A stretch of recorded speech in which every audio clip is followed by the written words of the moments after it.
Hola, ahora voy a resolver este ejercicio de equivalencias, en el que tenemos que coger este rectángulo y convertirlo en un cuadrado de la misma área.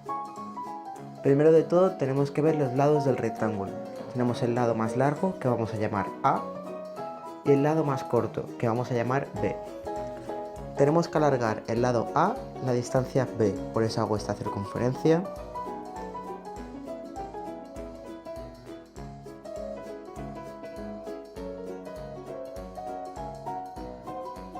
Alargo el lado.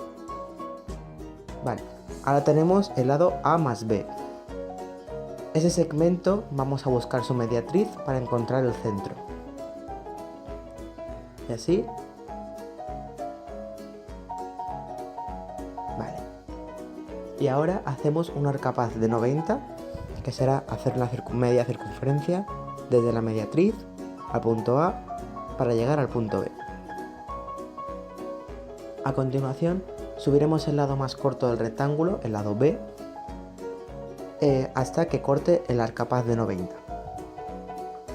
Ese segmento será el lado de nuestro cuadrado, y lo que queda es buscar un cuadrado dado el lado, que como todos son iguales, con el compás podemos marcar la misma distancia.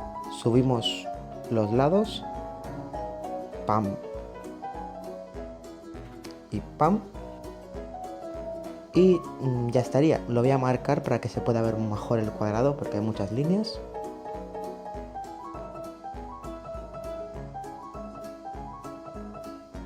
Así, así y así.